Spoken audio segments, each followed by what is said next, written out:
13 पानी में गया कैसे छपाक। हेलो एवरीवन, कैसे हो बच्चों यार, कैसे हो यार सभी। मैं हूँ आपका कुमार भैया, कुमार सानू सर कहो, कुमार भैया कहो, जो आपको पसंद हो वो आप कह सकते हो। और बच्चों, जैसा कि आपने देख लिया होगा थंबनेल से कि आज जो हम चैप्टर डिस्कस करने वाले हैं वो हमारा क्लास 8 का चैप्टर नंबर 2 है। एनसीईआरटी के अकॉर्डिंगली अगर हम देखें, that is linear equations in one variable. ठीक है, अब देखो, जो फटाफट चैप्टर में जाने से पहले दो तीन बातें मैं फटाफट बता दूं। एक तो ये चीज़ कि ना, इससे पहले वाले सेशंस में हमने ना अलजेब्रिक एक्सप्रेशन वाली बातें डिस्कस की थी। ठीक है, जहाँ पे बेसिकली जो अलजेब्रिक एक्सप्रेशन कैसे बनते हैं, वेरिएबल क्या होते हैं, कांस्टेंट क्या होते हैं, वो हमने डिस्कस किया था। ठीक है, तो अगर वो देखा है तो कोई बात नहीं, क्विकली जाओ, लिंक मैं वो ऊपर टैप कर देता हूँ, वहाँ पे जाओ, एक बार जाके क्विक रिकैप कर लो, सो दैट ना इस वाले चैप्टर में आप जब आओ तो आपको दिक्कत ना हो। ठीक है, वैसे मैं यहाँ भी बेसिक से आपको स्टार्ट करूंगा, तो कोई ऐसी प्रॉब्लम वाली बात तो आपको नहीं आने वाली। ठीक है, और ये चैप्टर काफ़ी इंपॉर्टेंट है बच्चे, मैं ये बता दूं, क्योंकि आपका अभी क्लास 8 में आप ये चैप्टर पढ़ोगे। अभी आप 1 वेरिएबल में पढ़ रहे हो, जैसे जैसे अपर क्लास में आप जाओगे, 9th क्लास में, 10th क्लास में, ये 2 वेरिएबल में भी हो जाएगा। ठीक है, और हो सकता है कि आपके बड़े भैया दीदी सब ने बहुत डराया होगा आपको कि अलजेब्रा है, पता नहीं लीनियर इक्वेशन है, क्या ही हाथी घोड़ा है, क्या ही आ जाएगा। ऐसा कुछ भी नहीं है। ठीक है, बहुत ईजी है, बहुत मज़े से हम इसको समझने वाले हैं, तो बड़ा मज़ा आने वाला है। ठीक है, पेन कॉपी निकाल लो और कोई बात नहीं है, तैयार करते हैं, शुरू करते हैं चैप्टर, है ना। और बहुत इंटरेस्ट से मज़ा आने वाला। और अगर कुछ भी आपको डाउट होता है, ठीक है, कमेंट सेक्शन अवेलेबल है, कमेंट सेक्शन में आप बताओ, कहीं भी प्रॉब्लम आती है, आपके कुमार भैया अवेलेबल हैं आपको बिल्कुल अच्छे तरीके से समझाने के लिए। ठीक है, रेडी हो, चलो शुरू करते हैं। इंट्रो प्ले कर दो भाई एडिटर।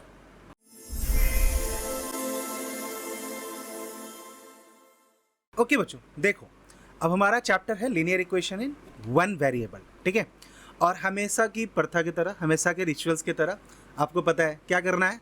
सबसे पहले थोड़ा सा ना इसका हिस्ट्री हम देखते हैं। ठीक है, हिस्ट्री जानते हैं लीनियर इक्वेशंस के बारे में क्विकली, और फिर हम इसमें चलते हैं और देखते हैं चैप्टर के अंदर क्या क्या आज हमें सीखने को मिलने वाला है। ठीक है, अबे जल्दी बोल, कल सुबह पनवेल निकलना। ओके,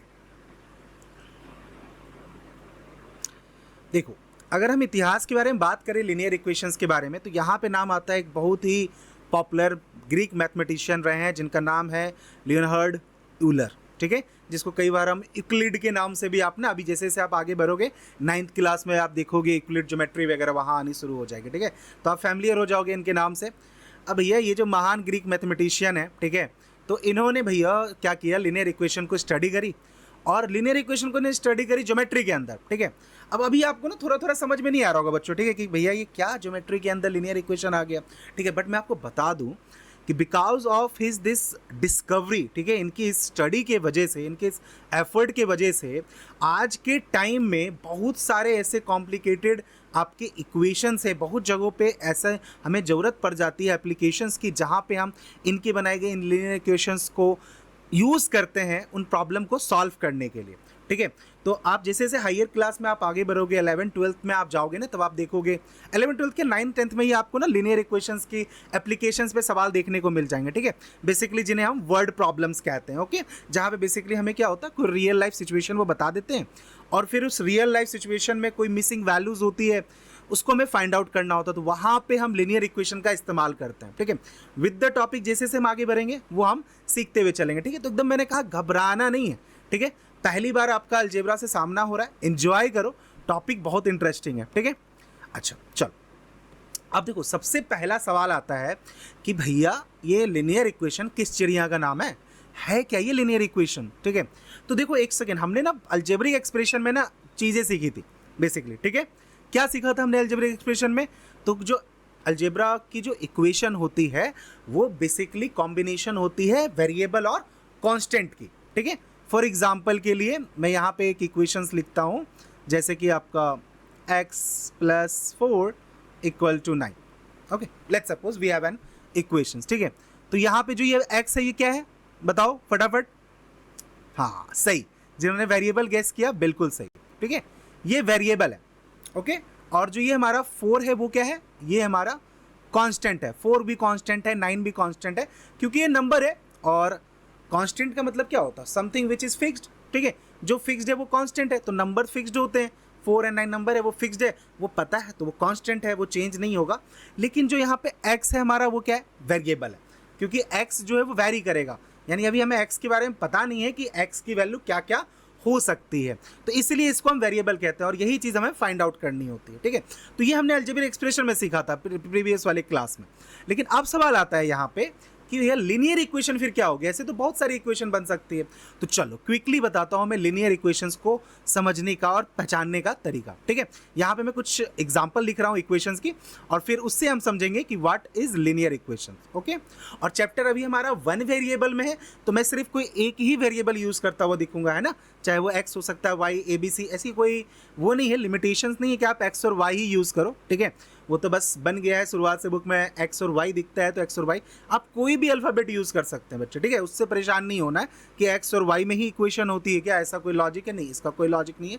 वेरिएबल को हम किसी भी 26 अल्फ़ाबेट में से किसी से भी रिप्रेजेंट कर सकते हैं। ठीक है, तो देखो ज़रा, ये मैंने एक इक्वेशन लिखी है। ठीक है, ये मैंने एक और इक्वेशन लिख दी। ओके, अभी मैं जितने भी इक्वेशन लिख रहा हूँ ना वन वेरिएबल में ही लिख रहा हूँ। ठीक है, और फिर इसमें से हम देखेंगे कि लीनियर इक्वेशन क्या है। तो हमने जब अलजेब्रिक एक्सप्रेशन सीखा था बच्चों ना वहाँ पे, तो वहाँ पे हमने बेसिकली ये सीख लिया था कि कभी भी अगर हमें इक्वेशन को पहचानना है तो इक्वेशन को पहचानने का क्या तरीका होगा, डिग्री। वेरी गुड, जिन्होंने डिग्री गेस किया है बहुत सही। ठीक है, डिग्री ऑफ इक्वेशन। ओके, अब डिग्री क्या होती है किसी भी इक्वेशन की, किसी भी इक्वेशन की डिग्री का मतलब है डिग्री होती है उस इक्वेशन में जो वेरिएबल है ना उनकी पावर को देखो, और जो हाईएस्ट पावर होगी ना, जो हाईएस्ट पावर होगी that will become the degree of equation. Yes, ठीक है, बहुत आसान। जैसे फॉर एग्जांपल मैं यहाँ पे पूछूँ आपसे कि अच्छा मुझे बताओ कि इस वाली इक्वेशन में कितनी डिग्री है। ओके, कि इस इक्वेशन की डिग्री कितनी है, तो आप क्या चेक करोगे, वेरिएबल, वेरिएबल की पावर। अब यहाँ पे पावर क्या है, कुछ भी नहीं है, तो क्या है, जीरो नहीं है। जिनको लग रहा है बरखुरदार it's not zero, it's one. ठीक है, क्योंकि याद रखो किसी भी आपका कोई भी अगर वेरिएबल होता है ना, अगर उसके ऊपर कुछ भी पावर नहीं है that means power is one not zero. क्यों, क्योंकि एक्सपोनेंट वाले चैप्टर में आपने देखा होगा कि जब पावर जीरो होती है तो उसका मतलब क्या हो जाता है, वन के इक्वल हो जाता है। ठीक है, तो ये गलती ना करें कि अगर आपको पावर ना दी गई हो तो उसको आप समझें कि वो जीरो है। ठीक है, तो यहाँ पे पावर क्या है, वन है। ठीक है, अब हाईएस्ट पावर यही है तो हम कहेंगे इसकी डिग्री कितनी है, वन है। ओके, अच्छा इस वाले इक्वेशन में आएंगे तो क्या दिख रही है, यहाँ पे x की पावर 2 दिख रही है, यहाँ पे x की पावर 1 है, तो हाईएस्ट कितनी है, 2 है ना, इजी, तो इसकी डिग्री 2 हो गई। Okay, similarly in this third equation जाएंगे, यहाँ हाईएस्ट पावर क्या है, 3 है, तो इसकी डिग्री 3 हो गई। अब लीनियर इक्वेशन क्या होता है, बहुत आसान, कि वैसा इक्वेशन जिसकी डिग्री क्या हो, 1 हो। क्या हो, डिग्री, डिग्री जिसकी 1 हो। तो 1 डिग्री वाले जो इक्वेशन होती है ना बच्चों, उसे ही हम क्या कहते हैं, लीनियर इक्वेशन। ठीक है, लीनियर इक्वेशन। ओके, 2 डिग्री वाला होगा that will become quadratic equation, है ना, ये आप आगे बड़ी वाली क्लास में 9th क्लास में आपका आ जाएगा क्वाड्रेटिक इक्वेशन। और फिर 3 डिग्री है तो क्यूबिक है ना, उसके बाद जैसे जैसे डिग्री बढ़ती जाती है उनका नाम भी बढ़ता जाता है। अच्छा, लीनियर इक्वेशन को लीनियर के अलावा अगर दूसरा नाम भी बताना हो तो क्या नाम हो सकता है इसका, 1 डिग्री पॉलिनोमियल्स आप कह सकते हो, क्वाड्रेटिक को 2 डिग्री पॉलिनोमियल्स कह सकते हैं, क्यूबिक को हम 3 डिग्री पॉलिनोमियल्स कह सकते हैं। तो डिग्री के बेसिस पे भी ना इक्वेशन का हम नामकरण कर देते हैं। ठीक है, तो देखो ये तो बेसिकली था, ये हमने अलजेब्रिक इक्वेशन में ऑलरेडी सीखा था, लेकिन क्विकली हमने यहाँ पे रिवाइज कर लिया। ओके,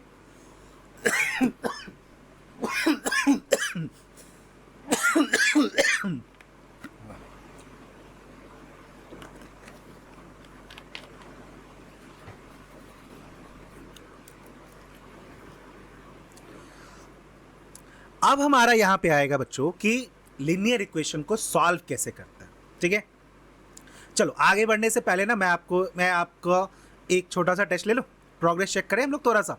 ठीक है, तो चलो मैं यहाँ पे आपको कुछ इक्वेशंस लिख रहा हूँ, फटाफट आप बताना इस 3 इक्वेशन में से कौन सा लीनियर इक्वेशन दिख रहा है आपको। ठीक है, चलो देखते हैं भाई, फटाफट बताएंगे बच्चे। मुझे पता है आप लोगों ने अभी तक तो गेस कर लिया होगा, है ना, कि ये है लीनियर इक्वेशन या नहीं है।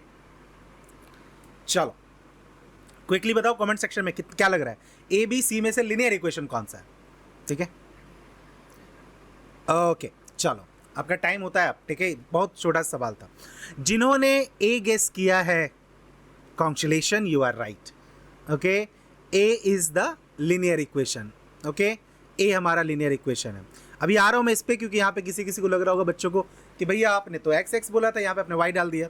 थोड़ा सा ब्रेन ट्विस्टिंग किए बाबू। लीनियर इक्वेशन मैंने क्या बोला, डिग्री 1 होनी चाहिए। तो यहाँ पे आप देखो वेरिएबल की डिग्री 1 ही है। ओके, बस हाँ यहाँ पे मैंने वेरिएबल 2 यूज़ कर लिए हैं, ठीक है। तो है ये लीनियर इक्वेशन ही, बट ये 1 डिग्री है तो लीनियर इक्वेशन है, बात खत्म। अच्छा, बी नहीं है, बी क्या है, बी हमारा जिन्होंने क्या बोला क्यूबिक गेस किया है, वेरी गुड। तो क्यूबिक है क्योंकि पावर क्या है यहाँ पे हाईएस्ट 3। ओके, तो ये बी बन गया हमारा क्यूबिक, ये लीनियर नहीं है। उसी तरीके से अगर हम सी में आएंगे तो पावर 2 है, ये हमारा क्वाड्रेटिक है, ये भी लीनियर नहीं है। तो जिन्होंने ए गेस किया था congratulation, A is the right answer, ठीक है। देखो अब लीनियर इक्वेशन समझ में आ गई, ये पहचान में आ गई कि लीनियर इक्वेशन क्या होती है। अब आते हैं कि इसे हम सॉल्व कैसे करते हैं, ठीक है। तो आज हम सीखेंगे बच्चों, हमने क्या तक सीखा अभी तक, लीनियर इक्वेशन होता क्या है, डिग्री ऑफ लीनियर इक्वेशन क्या होती है, कैसे उसको लिखा जाता है, और अब हम सीखेंगे लीनियर इक्वेशन को सॉल्व करने का तरीका, ठीक है। तो राइट नाउ जो हम लीनियर इक्वेशन सॉल्व कर रहे हैं बाबू, उसमें आप देखोगे तो अपने टॉपिक में है कि सॉल्विंग लीनियर इक्वेशन जिसके ना वेरिएबल हो दोनों साइड, ठीक है। तो एक एग्जांपल लेते हैं फटाफट और फिर इससे समझते हैं, ठीक है। एक क्वेश्चन लेते हैं और उसे हम सॉल्व करते हैं। Okay, so let's suppose we have 2x + 4 and that is equal to 5x + 9। Okay, चलो ध्यान से समझना, ठीक है। ये समझ लिया तो आप बस हो गया, आपकी कमांड हो गई लीनियर इक्वेशन सॉल्व करने में। और मैंने कहा इसमें कोई भी जटिल समस्या वाली बात नहीं है, कोई ऐसी कॉम्प्लिकेटेड कैलकुलेशन नहीं है, बहुत बस प्लस माइनस का ध्यान रखना है, ठीक है। जहाँ गड़बड़ी होती है वो मैं पॉइंट आउट करूँगा उन चीज़ों को, तो उस पर जरूर ध्यान रखिएगा, ठीक है। अब लीनियर इक्वेशन को सॉल्व करने का मतलब क्या है, we have to find the value of x. Okay, क्योंकि पूरे अलजेब्रा में हम क्या कर रहे हैं, जो ये हमारा एक्स होता है, जो वेरिएबल है जिसकी वैल्यू हमें नहीं पता, उसी तो फाइंड आउट करने निकले हम। तो चलो ढूंढते हैं एक्स क्या होगा, ठीक है। तो लीनियर इक्वेशन में, इस क्वेश्चन में हमारा वेरिएबल एक्स है, इसकी वैल्यू हमें फाइंड आउट करनी है। तो देखो बेटा करना क्या है एक्स की वैल्यू फाइंड आउट करने के लिए, कि आपको दिख रहा होगा आपके लेफ्ट हैंड साइड में एक इक्वेशन है दैट इज 2x + 4, ठीक है ना। और हमारे पास राइट हैंड साइड में एक दूसरी इक्वेशन है दैट इज 5x + 9, ठीक है। क्योंकि अभी हम जो सॉल्व कर रहे हैं उसमें हमने दोनों साइड वेरिएबल लिए हैं। तो what we have to do is कि हमें जो वेरिएबल एक्स है ना उसको सिंप्लीफाई करके अकेला रखना है एक तरफ, ठीक है, और बाकी चीज़ों को हम दूसरी साइड लेके जाएंगे, सो दैट कि हमें x = समथिंग सॉल्व करके मिल जाए, बस इतना सा काम करना है, ठीक है। अब यहाँ पे वो काम होगा कैसे वो देखेंगे स्टेप बाय स्टेप, ठीक है। देखो सबसे पहले क्या करते हैं हम, हमें दिख रहा है कि वेरिएबल में हमारे पास x है, तो इधर भी 2x है और इधर हमारा 5x है, ठीक है। तो क्या करते हैं बाबू, हम पहले इन वेरिएबल्स को एक साइड लेके आते हैं, ठीक है, और जो नंबर्स है उनको हम एक साइड लेके आते हैं। ओके, अब देखो इसको करने का तरीका क्या होगा, तो बहुत सिंपल है कि मैं अगर इस 2x को, ठीक है, लेफ्ट हैंड से राइट हैंड ले जाऊं, अगर मैं इसको दूसरी तरफ शिफ्ट करता हूं, तो देखो इसको समझना ध्यान से। तो क्या होता है कि जब भी हम लेफ्ट हैंड से राइट हैंड या राइट हैंड से लेफ्ट हैंड जाते हैं चीज़ों को लेके, तो उनके साइन में चेंजेस देखने को मिलते हैं, ठीक है। जैसे यहाँ पे आपका ये पॉजिटिव का 2x है, तो दूसरी तरफ जाएगा तो ये नेगेटिव का 2x हो जाएगा, ठीक है। एक तरीका तो ये है। दूसरा, अगर आपको इसमें कंफ्यूजन होती है ना तो बहुत आसान है, क्या करना है, मुझे x एक तरफ लेके आना, तो हम क्या करेंगे, क्योंकि देखो इक्वेशन के बीच में इक्वल टू का साइन है, तो जब भी किसी दो चीज़ के बीच में इक्वल टू का साइन होता है ना, तो अगर मैं उन दोनों साइड पे कोई सेम मैथमेटिकल ऑपरेशन करूँ, लाइक मैं सेम चीज़ से ऐड करूँ, तो भी लाइक मैंने इसमें दोनों तरफ 2 ऐड किया, तो भी ये वैल्यू सेम रहेगी, या मल्टीप्लाई कर दूँ, या मैं डिवाइड कर दूँ, या मैं सब्ट्रैक्ट कर दूँ। अगर दो चीज़ इक्वल है और उस दोनों में से हमें सेम वैल्यू ऐड करता हूँ, सब्ट्रैक्ट करता हूँ, मल्टीप्लाई करता हूँ, डिवाइड करता हूँ, तो there will be no change, वो ओवरऑल हमारा इक्वल ही रहेगा, ठीक है। तो क्विकली हम क्या करते हैं कि हम 2x दोनों तरफ सब्ट्रैक्ट कर लेते हैं, ठीक है। दोनों तरफ मैंने 2x सब्ट्रैक्ट कर लिया, ओके। तो इससे क्या हो गया, देखो यहाँ पे 2x कैंसिल हो गया। एक तो ये था कि आप शिफ्ट कर सकते हो, अगर आप डायरेक्टली जा सकते हो, बट मैं अभी कहूँगा आप स्टार्टिंग करो तो आप ये वाला प्रोसीजर भी फॉलो कर सकते हो, ठीक है। मैथमेटिकली ये जो हम शिफ्ट करते हैं ना, उसके पीछे का रीज़न यही है, ठीक है, लॉजिक यही है। ओके, सो वी हैव, अब इधर क्या बच गया 4। अब बताओ इधर क्या होगा, 5x - 2x। ये सीखा है हमने अलजेब्रिक एक्सप्रेशन के अंदर कि अगर सेम वेरिएबल की चीज़ें हैं तो वो आपस में क्या हो सकती हैं, ऐड या सब्ट्रैक्ट हो सकती हैं। तो ये है 5x, ये है 2x, इसको ऐसा समझो, we have 5 mangoes and then we have 2 mangoes, उन्होंने हमें सब्ट्रैक्ट करना है, तो कितने मैंगोज बचेंगे, 3 मैंगोज। बच्चे क्या करते हैं ना, बच्चे पता है प्रॉब्लम क्या होती है, एक्स को देख के, वेरिएबल्स को देख के घबरा जाते हैं। घबराने का नहीं भाई, बिल्कुल जैसे एडिशन सब्ट्रैक्शन हो रहा है ना वैसे ही एडिशन सब्ट्रैक्शन चलेगा, ठीक है, उसमें कोई घबराने वाली बात नहीं है। सो वी हैव 3x और 9 बच गया यहाँ पे, ठीक है, तो वी हैव रिमेनिंग 9। अभी भी देखो काम खत्म नहीं हुआ है, क्या बोला था, x को अकेला रखना है ना, तो भैया 3x के साथ क्या है, ये 9 दिख रहा है एक्स्ट्रा, इस 9 को गायब करते हैं। क्या करना होगा, वही वाली बात कि इधर +9 है, हम दोनों तरफ अगर 9 सब्ट्रैक्ट कर दें, सॉरी, हम 9 दोनों तरफ सब्ट्रैक्ट कर दें तो गायब हो जाएगा। चलो गिली गिली छू मंतर कर दे 9 का, ये लो भैया चला गया 9। ये क्या बचा, 4 - 9। ओके, गलती नहीं करनी है बच्चे, आपने पहले भी सीखा है पॉजिटिव नेगेटिव इंटीजर्स को किस तरीके से करते हैं ऐड। तो ये +4 है, ये -9 है, बड़ी वैल्यू 9 है, नेगेटिव साइन के साथ है, तो 9 में से 4 गया सब्ट्रैक्ट, दैट इज 5, और साइन क्या होगा, negative, so this is -5। Okay, दूसरे साइड क्या बच गया, 3x। चलो अब बताओ, कौन बताएगा कमेंट सेक्शन के अंदर, कौन ये बताएगा। अब x को अकेला छोड़ना है, x के साथ एक और चीज फंसी पड़ी है, दैट इज 3। 3 को कैसे गायब करें, तो आप देखो भैया 3 क्या हो रहा है, 3 और x के बीच में कोई साइन नहीं है, मतलब मल्टीप्लाई हो रहा है। ओके, तो what we have to do is, हमें क्या करना होगा, मल्टीप्लाई हो रहा है तो बताओ फटाफट कमेंट सेक्शन में। यस, जिसने कहा है 3 को डिवाइड करना, वेरी गुड, ठीक है, 3 से हम डिवाइड करेंगे दोनों साइड। ओके, सो ये लीजिए भैया, हो गया हमारा, आ गया आंसर। क्या है answer, this is -5/3 is equal to x। ये है हमारी x की वैल्यू। ये बहुत मज़ा आता है ना, लास्ट में जब आंसर आ जाए उसको ब्रैकेट में रख के और ऐसे आंसर लिखो, मज़ा बहुत आता है इसमें, है ना, इट्स टू मच फन। तो x की वैल्यू आ गई -5/3, ठीक है। अच्छा, अब मान लो कि मुझे ये चेक करना हो ये सही है कि नहीं है, हमने x सही निकाला नहीं, तो क्या करना होगा, कुछ नहीं कीजिए, जो हमारे पास प्राइमरी इक्वेशन थी ना बच्चे, बस उसमें जाके जो x है उसकी जगह पे ये वैल्यू पुट कर दो। ओके, यानी हम x की जगह पे -5/3 पुट करेंगे, तो जो भी LHS में सॉल्व होके आएगा और जो भी RHS में सॉल्व होके आएगा वो इक्वल होना चाहिए। अगर वो इक्वल नहीं आ रहा है सॉल्व होने के बाद, तो इसका मतलब या तो आपने x की वैल्यू गलत निकाली या फिर आपने कैलकुलेशन करते हुए गलती की है, ठीक है ना। तो x इक्वल टू जो भी वैल्यू आती है उसका मतलब ये होता है कि वो उस इक्वेशन को सेटिस्फाई करेगा, ठीक है, दैट इज द थिंग। समझ में आ गई बात, आसानी से, बहुत ईजी है, बस क्या ध्यान रखना है, x को सेपरेट करना है। और काम करते हैं कि जो मैंने x की वैल्यू फाइंड आउट करी है ना -5/3, ठीक है, इसको ना एक बार क्रॉस चेक कर लेते हैं, ठीक है, और ये देखते हैं कि हमारा आंसर सही आया है या नहीं आया है, ठीक है। तो देखो मैंने क्या बताया था अभी आपने बच्चे, कि करना क्या है हमें बच्चों की, जो वैल्यू x की आई है उसे हमें इक्वेशन के अंदर पुट करना है, ठीक है। तो यानी जहां जहां हमारा x दिख रहा है ना, उस x को हम रिप्लेस करेंगे with value of x equal to -5/3, ठीक है, ये x की वैल्यू आई है, और देखेंगे कि क्या ये सही है कि नहीं है। चलो, तो मैं पहले लेफ्ट हैंड साइड लेता हूँ LHS, और यहाँ पे हम दिस इज 2 और 2 और x के बीच में कुछ नहीं है, मतलब मल्टीप्लीकेशन है, ठीक है। तो ये अपना हो गया 2 मल्टीप्लाई और x की वैल्यू है -5/3, ठीक है। अब बस कैलकुलेशन का बच्चे ध्यान रखना है, कैलकुलेशन गड़बड़ नहीं होनी चाहिए, ठीक है, क्योंकि कैलकुलेशन अगर गड़बड़ हो गई ना तो फिर हमारा सारा खेल खत्म है, ठीक है। तब हम ये क्रॉस वेरिफिकेशन कर ही नहीं पाएंगे कि ये हमने सही निकाला था या नहीं निकाला था, ठीक है।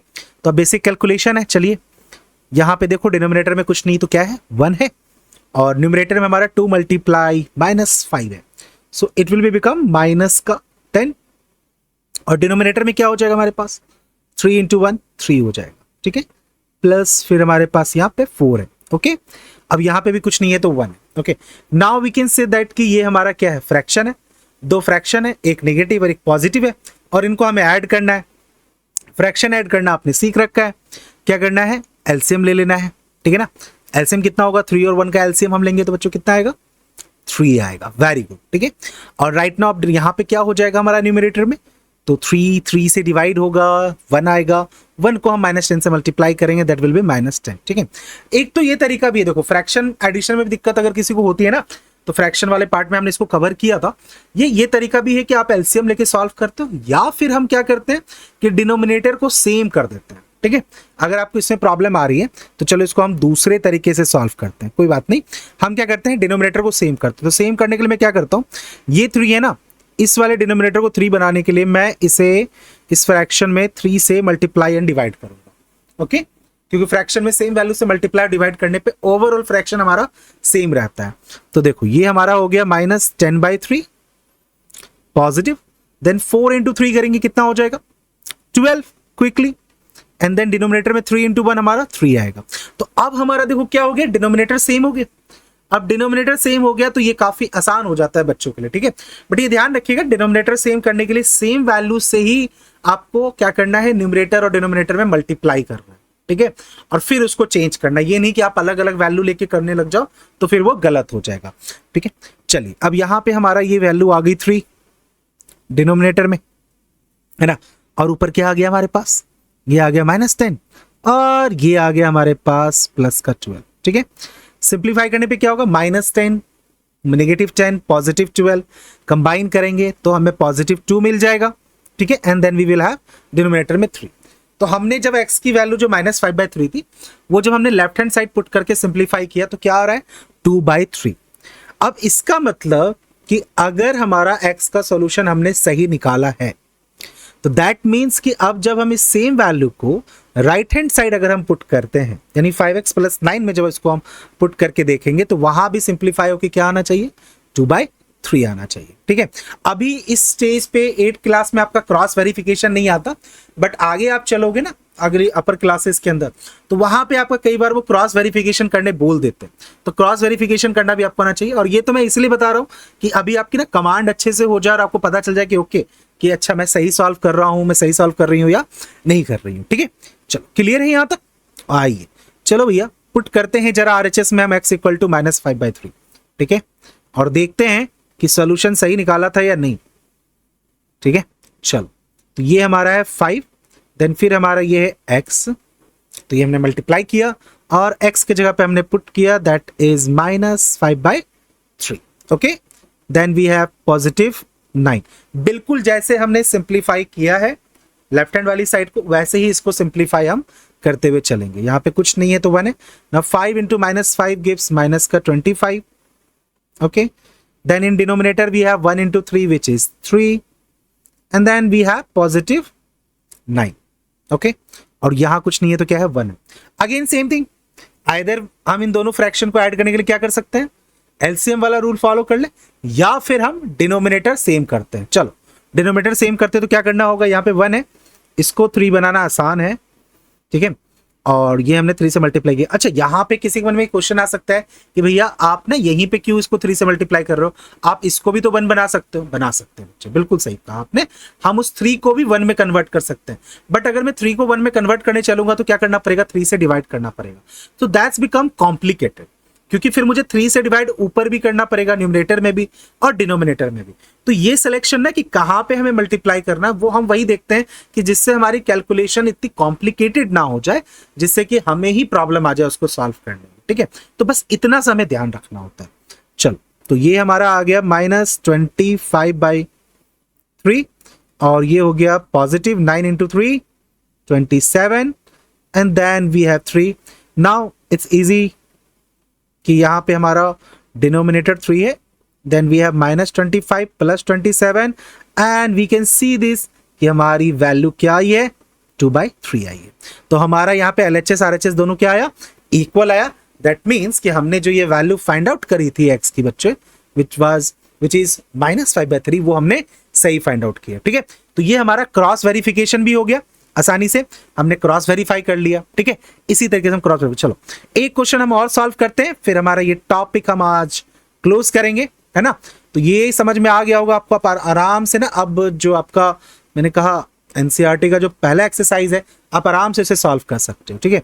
चलो इस बार हम दूसरा वेरिएबल ले ले, जरूरी नहीं है कि x ही हो, okay, then we have 13 and then we have okay 3a - 2, ठीक है। वही पैटर्न फॉलो करना है कि a को हमें सेपरेट रखना है और फिर हमें बाकी चीजों को दूसरी तरफ लेके जाना है क्विकली, ठीक है।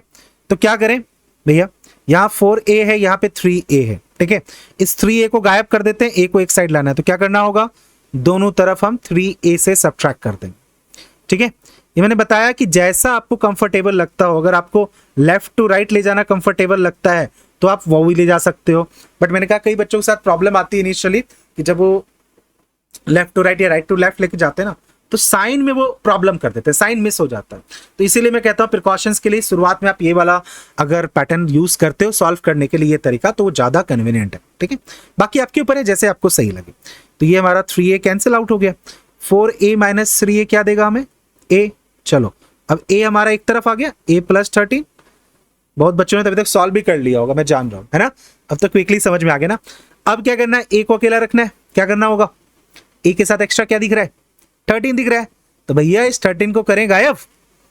चलिए इस 13 को किया जाए गायब, निकाला जाए थोर का हथौड़ा, और भैया ये लीजिए गया 13।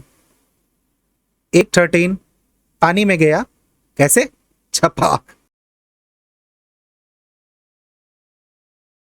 ठीक है, तो ये लीजिए हमने 13 गायब करने के लिए क्या किया, ओके 1 सेकेंड, अभी छपाक तो मेरा आंसर हो जाता। हमने 13 गायब करने के लिए दोनों तरफ निगेटिव किया। ठीक है, दोनों तरफ यानी हमने सब्ट्रैक्ट किया। ओके, सब्ट्रैक्ट करते ही क्या हो गया, ये 13 भाई गायब हो गया। So we have a and then we have -12 and -13 which is minus का 25। ठीक है, तो ये आ गई हमारी a की वैल्यू। अगेन अगर इसको क्रॉस चेक करना है तो क्रॉस चेक करने के लिए हम क्या करेंगे, बस वही वैल्यू को हम पुट करेंगे और हम वही LHS और RHS हमारा बराबर आना चाहिए। तो बस देखो इतनी सी सिंपल सी बात है ना, कोई इसमें कॉम्प्लिकेटेड स्टोरी नहीं है, कहीं पे ये आपको फंसाने वाली बात नहीं। बस देखो मेन चीज बाबू मैंने बता दी, मेन चीज कुछ चीजों का ध्यान रखना है, वो ये साइन जो है ना भैया उसको इग्नोर नहीं करना। ठीक है, पॉजिटिव नेगेटिव साइन को बहुत कन्वीनियंट तरीके से, बहुत सही तरीके से यूज करना होगा। आप कैलकुलेशन एरर अगर कर दोगे थोड़ी सी भी, देखो एडिशन सब्ट्रैक्शन यही सब तो दिख रहा है, अगर आपने कैलकुलेशन एरर कर दी सारा खेल खत्म है। तो कल कैलकुलेशन एरर को अवॉइड करेंगे, कैलकुलेशन एरर ना करें, एक तो ये बहुत इंपॉर्टेंट है।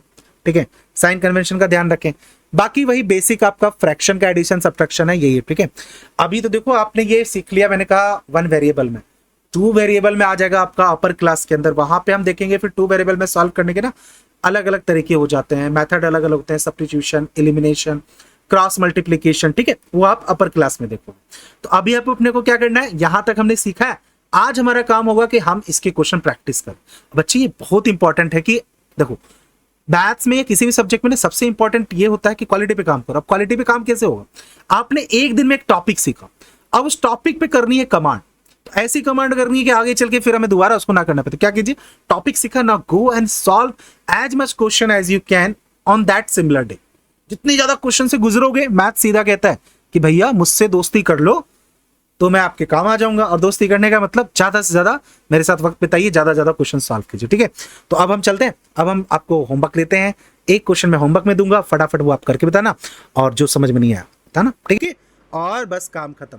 बस पॉजिटिव नेगेटिव वाली बात बेटा ध्यान रखना। ठीक है बच्चों, यही गलतियां हो जाती है कि जो लेफ्ट टू राइट लेके जाना है, राइट टू लेफ्ट लेके आना होता है, तो उसमें थोड़ी सी कैलकुलेशन मिस्टेक होती है, कई बार पॉजिटिव नेगेटिव साइंस गड़बड़ हो जाते हैं, तो सारा खेल हमारा खराब हो जाता है। आराम से इजीली करेंगे ना, कोई दिक्कत नहीं है। ठीक है, तो चलो ये हमारा था आज का टॉपिक कि लीनियर इक्वेशन को हम सॉल्व कैसे करते हैं। ठीक है, तो मैं इसी टॉपिक के साथ फिर आप लोग को, अब आप आराम से अपनी पहली एक्सरसाइज सॉल्व कर सकते हो। सॉल्व करना नेक्स्ट सेशंस के अंदर जो भी पहले एक्सरसाइज के डाउट्स होंगे उसके डाउट्स को हम लेंगे।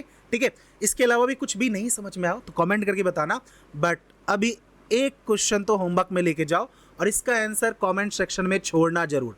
ठीक है, देखते हैं भैया किसका आंसर सबसे पहले आता है।